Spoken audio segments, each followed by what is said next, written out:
السلام عليكم ورحمة الله وبركاته. كبيرة تفضلتوا تكيا كم نجايبتني في كيسان الحمد لله نجا الرمو بعمل دلينا كراك الله لدان كراك الدفين مجون كزبرة سوق الدع فلفل أسود كمون شنكرتي لبيادي تماتمي بعمل قبي فديرة تجري ولا تديبنا جتولا اوكي حالا ارغتان كانان تجري غوغور بسي تجري اليو تتكاچون كبو شنكرتي اللي هذا كانان غوغور بسي تجري أنا خلاص نرجع كناني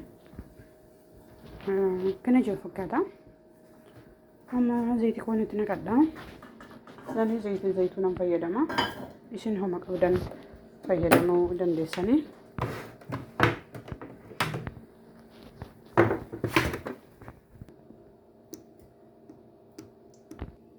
على رجع كنان زيتين كو إجرا عشان كرتي كو تنقديكا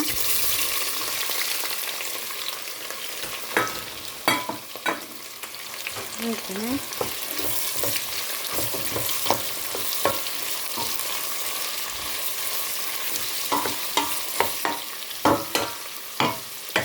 Dana بعمل كرنجة سنوان انت ايه اوف ما شاتي قبل شاتو ننك الكوبين كيلو هذا كنا من سكارة اوكي اما كل بيادي تكونا كل بيادي تنديكا وانا دداتي بيكون ملا كنت تنكو هدو قبل شاتو فداني وري كل بيادي تكوئي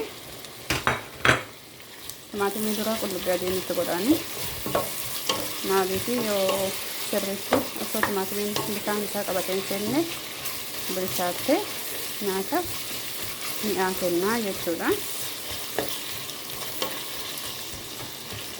Xiqqoo daqiiqaa 3 illee ta'u waliin haa bilchaattu. Okay, kullu biadeen koo haala kanaan shunkurtii fi zayitii wajjin wal fudhattee jirti. Urgaa'iti isanii kumuu hin danda'u. Haala gaariin urgoofteerti. Okay. Amma immoo qamamii foon itti naqaa. Kuzbara fulful aswad kammuun mile. Soogiddaa jechuudha. Yaa'u arabiin laazim keessa seenuu qaba. Wal dhayaadhaaf waan ta'eef. Afaan waggoota dheeraadhaaf waggaa 11-12 itti fayyadame waan ta'eef seenuu qabaa jechuudha. Haala kanaan yoo fudhatee booda xiqqishuu walaa fudhatu urgaa akka kennuuf jechuudha. Timaatimiin osoo hin seenneetti jechuudha.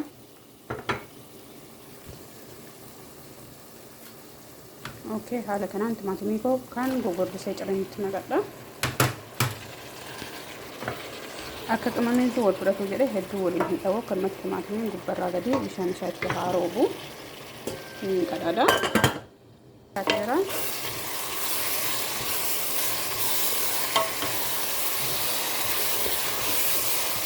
Okay, baammeen koo haala kanaan qophaa'eera. Baammeen reefuu xiqqishoodha ture jala jalatti ciraan ture waan ta'eef itti dabalee baammee kiiloo 2 akkas ta'uun fayyadame. Baammee koo haala kanaan dhiqadha.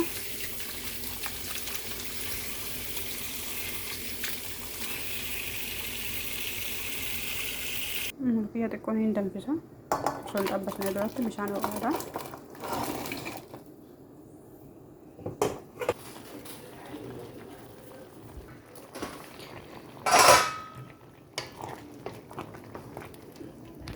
Okay, kan danfisa haala kanaan danfee jira. Qulleetiin koo illee haala kanaan qophaa'eera. Baammee koo haala kanaan bishaan keessaa dhimbibeera.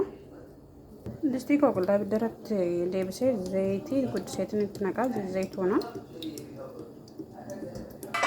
Zayituun koo akka dhugeera.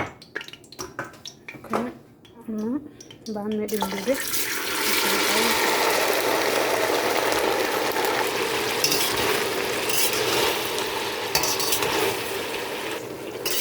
Haala kanaan zayitiidhaan qabbasna.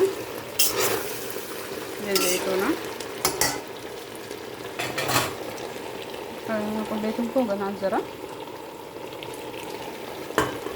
Amma qabnee qulleetii kennaa akkanayna.